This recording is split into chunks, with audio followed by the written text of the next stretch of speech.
it runs on Rhode Island fishing laws, and the other end of the lake is in Rhode Island, and Rhode Island doesn't contribute anything. They stock the lake, and Massachusetts stocks the lake. Runs on Rhode Island fishing laws. There's a closed fishing season for Rhode Island, but Rhode Island doesn't contribute anything towards having a full-time person. You need another full-time person there also because they get to know the trails, where to head people off, where there's issues. You have to know it inside and out in order to take care of that park properly. And they don't have the resources, and they're not going to say anything because they need to keep their jobs. And Bill Anise, who worked there before, tried for years, but he was very creative in what he used for his resources. But since Carrie Vandenecker has taken over, there has been a huge increase in the amount of people that come here to try to use that resource. And when they keep the park open, when they say that the park is going to be open again at 4 o'clock, instead of people leaving, like I wrote in there, we used to go to Horse Neck. If it was full, they said bye-bye. You just basically left. You didn't hang around all day. So a lot of people are hanging around in the town, in the community all day, parking illegally everywhere, picnicking on private property. And that needs to stop. When it's full, and people need to move along. But they do need to increase the fees, and then you have the money to pay for the extra people that we need. But our police department and our fire department need to be protected because they're small. And Douglas citizens are paying the burden of the problems that go on in the park. And they're serious crimes that happen in this quiet little neighborhood. It's not quiet if you read that. And that's just me. Every person here has a story to tell. It's serious. Just to bring some formality to everything, I want to thank everybody for coming. This adventure started actually with a phone call. Where's Tim Bonin? Tim Bonin had called me back in early 2013 and said we had a serious problem. Tim was the chairman of the Board of Selectmen at that time, and said we need to go up to the State House and get some input from DCR. Start talking about how we're going to address this problem and this influx. And so we all got together, went up to the Senate reading room and met with DCR and started laying out our concerns with what we're laying out here today. And basically, over the course of the last year, we've had several meetings with DCR and really haven't gotten to where we want to go. And so a few weeks ago, I got on the phone with Charlie and just said, hey, listen, when you become governor, we're going to need some help here in the town of Douglas. This is an unacceptable situation. Just to talk about what Patty was referencing, some of the dangers. There have been police officers stabbed. There have been EMTs assaulted. There have been personal property damaged. This is completely unacceptable. And so the town has asked for several things: an increase in the fees, substantially increasing the fees. The first time they increased the fees was in 1996. And that was when the police officers were stabbed. And so in order to mitigate the problem, they went from having a $3 fee to a $5 fee. So they thought that would address the issue. And that was supposed to bring some extra attention down here with law enforcement. That didn't happen. Then the second thing was last year we got an increase by $2.50.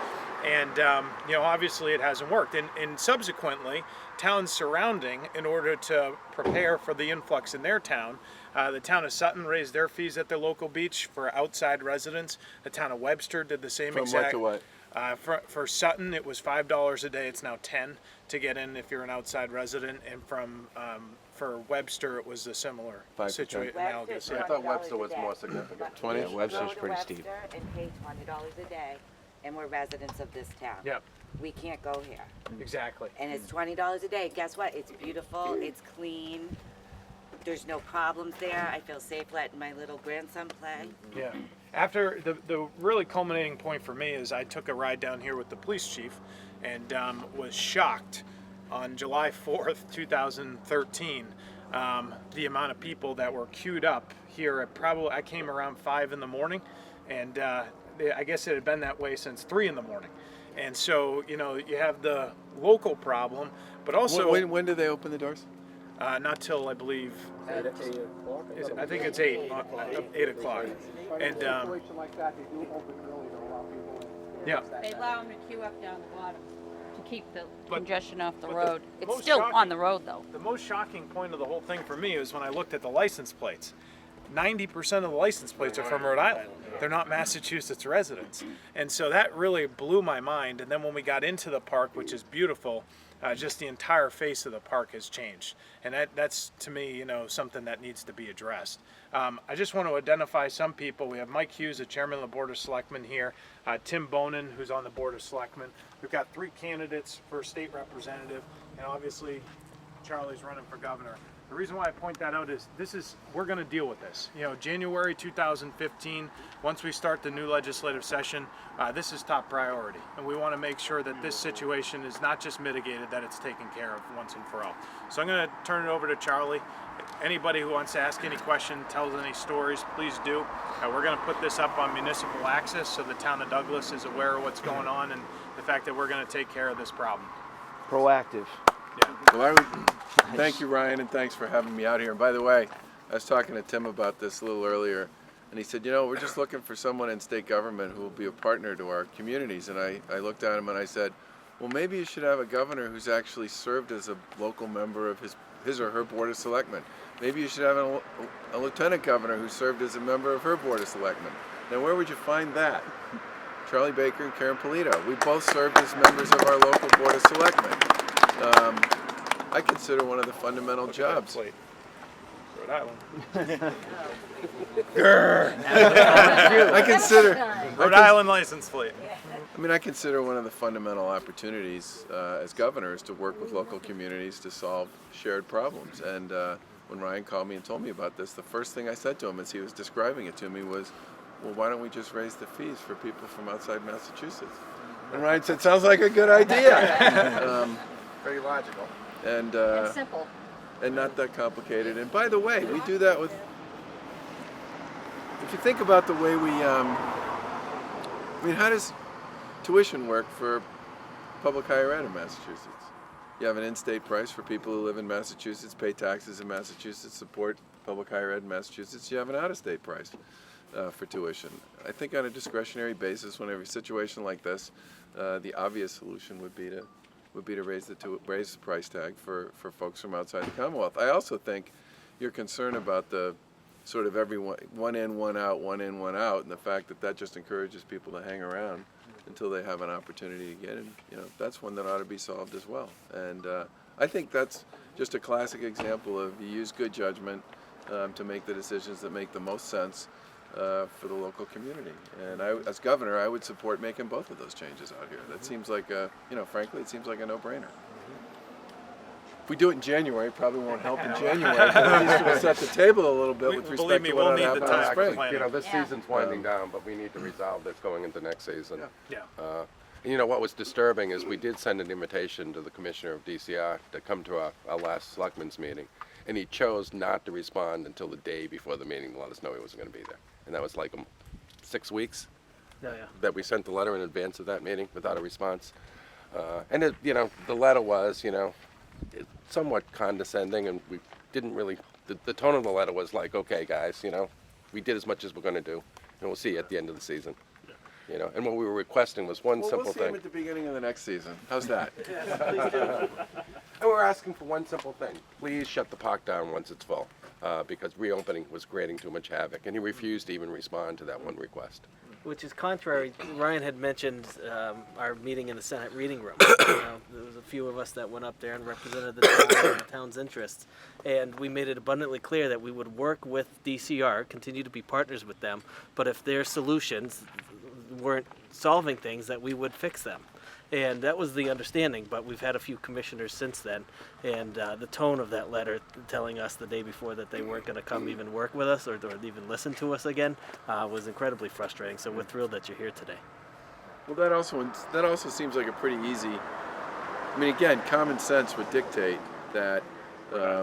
In addition to the fact that you'd want to make sure that the park is priced for people who actually pay taxes in Massachusetts to support the park, and have a differential price for people who, you know, don't pay taxes in Massachusetts. Makes perfect sense to me. And also on a discretionary basis. I mean, it wouldn't be like you'd have to go, you'd have to shut it down when it got full every time. You could just pick the times when you were most worried about the backup and just send everybody home. I mean, it makes perfect sense to me. That does mean, by the way, that the line at the beginning will probably be long, right? I mean, we'll have to make sure there's a discretionary decision made about opening the park once the line gets to be a certain length in the morning, right? Because you'd want to make sure that you don't have the situation where the thing backs up at 4, 5, 6 in the morning. Yeah. So you say some people won't have a problem. They don't go home. They're in my yard. They're in his yard. Yeah. They're trying to get in my pool. They picnic in the yard. They don't go home. Well, That's if you the raise problem. the fees, you can probably increase the police and the law enforcement presence as well. But we definitely ought to increase the fees. You do have people that try to get into the park, you know, going into the terrace, and maybe a sign at the top of the hill saying no park access. I don't know if that would help at all. Somebody steal that last year? And then how about, has anybody addressed the innovative solution to maintaining this town's asset of Wallum Lake? How about expanding the parking so they don't have to illegally park and you can accommodate more? Is that They already did that. They did something that 2 years ago. been addressed? Yep. It's 300 cars. It's a small beach. Too. Yeah, it's a very That's a small lot beach. of cars, 300 cars. You know, there's only so much capacity that you would want down there as is. And then what are you going to do with the crowd if you increase the parking? Who's going to maintain it? Parking you have and to do something fees. proactive. It can't be, everything's reactive right now. We're reacting to everything. There's no proactive work being done inside the park. Why aren't there state police here? If you go to Framingham or you go to Hopkinton, there's state police at the park. They're not here. Yeah. And not only that, but now DCR wants to buy more property in Douglas, which is, you know, kind of crazy, especially because they can't manage the one that they have. So why would you expand it, you know? And in addition to that, you know, there's development issues along the lines. A lot of this town is Wallum Lake State Park. So, you know, the town wants to build an industry at some point, see its economy expand. DCR purchasing more and more land is not going to allow that to happen. Yeah. So that's a major issue. If anybody has any particular stories that they'd like to share, please do. We're on a limited time basis, so I'd like to take Charlie down into the park and just show him with the selectmen. But if anybody has any questions or anything that they'd like to state before we go down there, I'd love to. And just one thing to editorialize. You know, I have had very few instances to be able to call somebody in the Patrick administration and say, hey, you know, would you listen to me? And this is the guy who will, you know. And so he's here today. As he mentioned, he's a selectman, former selectman. He's worked in state government with the Weldon Salucci administrations. He gets it, you know. And that's the one thing about with all due respect to the Patrick administration, they seem not to get it, you know. And not just not get it, but not care. And that's a major problem that the town of Douglas has faced. So regardless of who, you know, becomes the next state representative, state senator, if this guy's governor, it's going to get done. And so I'd ask you to consider that, you know, when you vote on November 4th. And September 9th. And September 9th. Yeah. Yeah, and September 9th. So, but I want to thank Charlie for coming out, you know, and taking the time in his busy schedule to really come to a town of Douglas, which, you know, is a small little podunk town that we all love, but there's not many people running for governor coming here. And that tells you his commitment to local towns. But the Nice, issue, Charlie.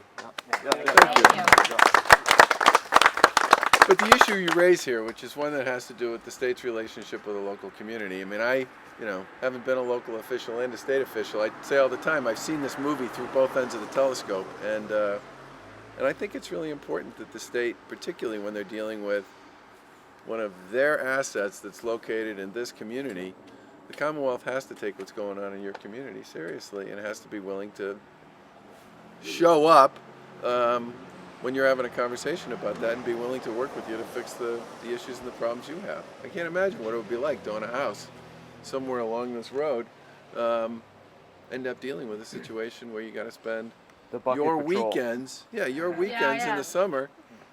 Chasing them in and out of Yeah, your yard. I mean, all- and it's When they all drive day, it's around, not do a just U-turn once, in your it's front, all day.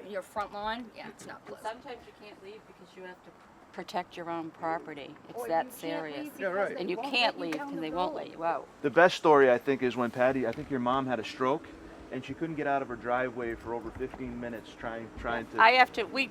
A lot of times we have to call the police to get out of the driveway because they won't let us out. Even getting in the driveway. Oh, here we go. Here we go, Rhode Island Caravan.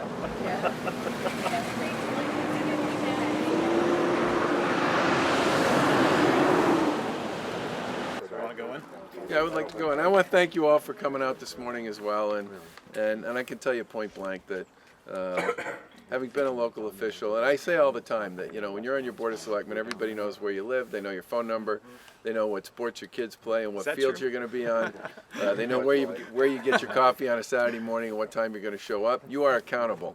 And I think it's important for the state to recognize that and to work with local officials to solve local problems, especially when the Commonwealth has a role in creating the problem in the first place. So, I mean, that's going to be sort of a standard operating principle for me as governor and for anybody who works in my administration.